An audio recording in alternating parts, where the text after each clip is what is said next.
Hello everybody, my name is Jackson Cantu, and this is my presentation on indoor air quality. Poor indoor air quality is one of the top 5 most urgent public health risks identified by the EPA. The average American spends about 40 hours a week in an office. Due to this, many industry experts think more people suffer from indoor air pollution than any other type. Many of the indoor air pollutants are caused due to poor maintenance or improper use of HVAC systems. Ultimately, indoor air control comes down to you and you alone. Today's objectives.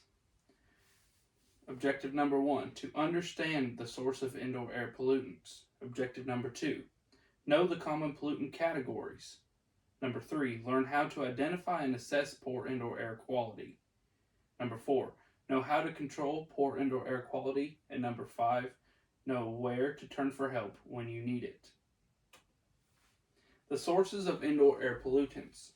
The first source of indoor air pollutants is building site and location. The location of a building has a direct effect on the indoor air pollution. The land may be near industrial production plants or highways that can affect the overall air quality around the building. Another source of indoor air pollutants would be building design, building system designs, and their maintenance. Designs and construction flaws within the building may contribute to indoor air pollution. If the building is of poor design or the HVAC system is not maintained properly, the building could fall under negative pressure, leading to an infiltration of outdoor pollutants. This could be something like car exhaust, particles, humid air, and much more. The third source of indoor air pollutants is building maintenance and renovation activities. Areas that contain maintenance tools such as pesticides, cleaning products, paints, and other hazardous materials may be exposed to workers within the building. Maintenance activities without proper ventilation, like shampooing carpets without proper ventilation, can lead to microbacterial growth. Renovations can also produce dust and other byproducts.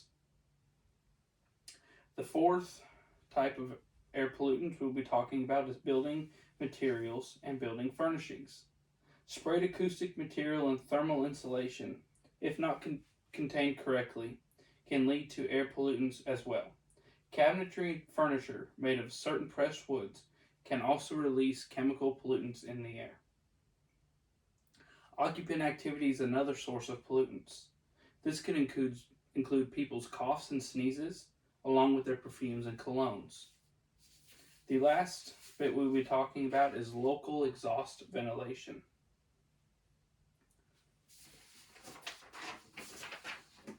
Local exhaust ventilation are areas of the building like kitchens, maintenance shops, bathrooms, copy rooms, laboratories, and other specialized areas of the building that can produce pollutants if not accompanied by local exhaust ventilation systems.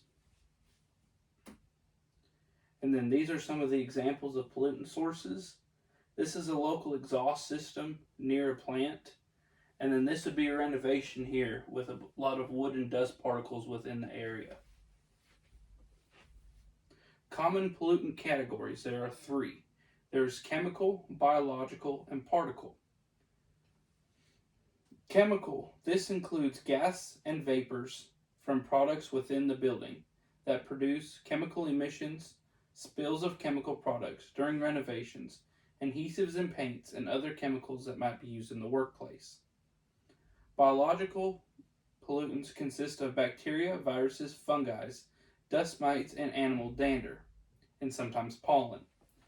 These pollutants can be produced from water spills, inadequate maintenance and housekeeping, inadequate humidity control, condensation, or water insertion within the building.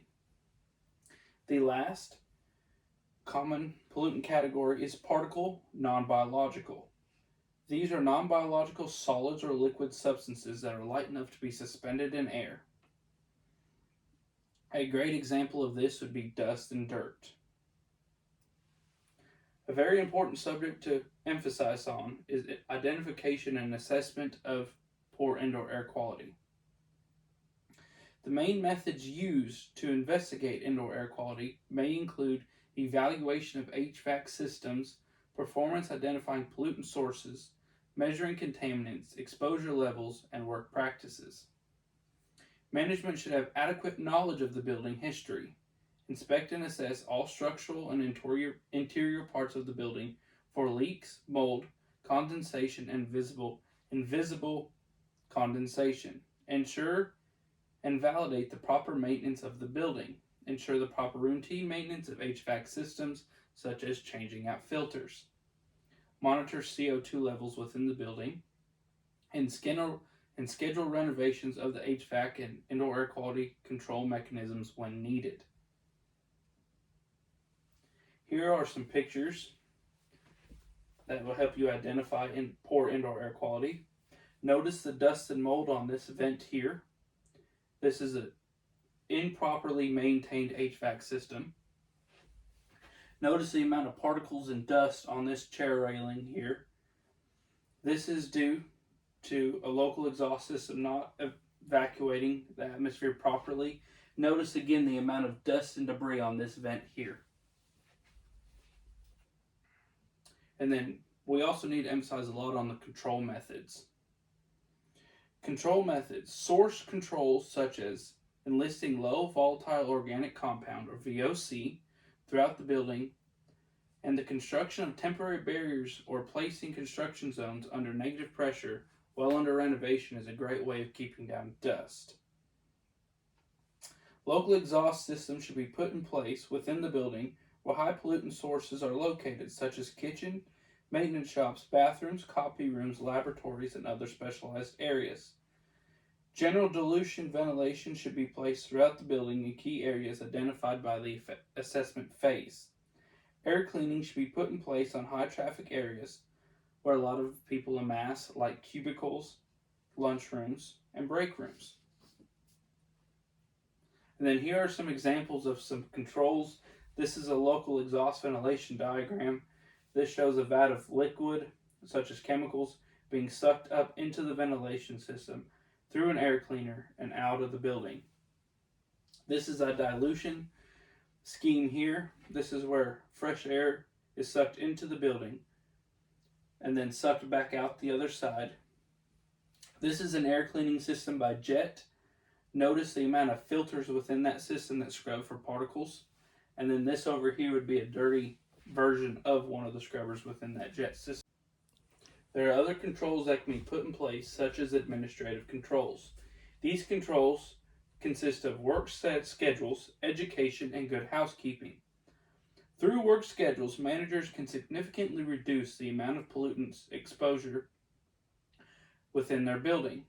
They can eliminate or reduce the amount of time a worker is exposed to pollutants, reduce the amount of chemicals being used within the building, and control the location of chemicals within that building as well. Education is also a great tool. This presentation would be a great example of an educational tool. The last bit would be housekeeping. Good housekeeping practices should include preventing dirt from entering the building, like walk-off mat systems, removing dirt once it is in the building, and disposing of garbage. Good housekeeping is not only for indoor air quality, but should be an all-around better atmosphere to work in. Here are some standards and regulations that we should look over. These regulations all pertain to indoor air quality. If you'd like to go into any more detail about these regulations, please visit the OSHA website down here at the bottom. It is also in your handout. Or if you have any questions about any particular regulation, please contact me after the presentation. There is also assistance, service, and OSHA programs that are provided for you if you have any help or need questions answered about indoor air quality. Compliance Assistance Specialist is provided by OSHA throughout their many locations within the United States. They can provide information to employers and workers about OSHA standards, short educational programs, and specific hazards or OSHA rights and responsibilities, and offer any additional information and compliance assistance you may need. Cooperative programs. OSHA also has cooperative programs. These programs are through OSHA and is classified under which industry you are in. That group is then put together and will cooperatively work with OSHA to find a better solution. The last program that is offered is free on-site safety and health consultations. OSHA offers on-site consultation programs, which are 100% free and private. They provide confidential advice to small, medium-sized businesses in all states across the country, with priority on giving high-hazard places of work first. They will help you in anything that you may need when it comes to indoor air quality. In conclusion, we have talked about sources of indoor air pollutants, common pollutant categories, identification and assessment of indoor air pollution, controlled methods, knowing the regulations pertaining to you, knowing when and where to turn for help. Thank you, everybody, for listening to my presentation. I hope you've learned a lot. There's one more thing I'd like you to do. I'd like you to watch this short 2-minute video on this doctor using a formaldehyde detector to show you the different levels of air quality within a room. I hope you enjoy, and thank you for watching.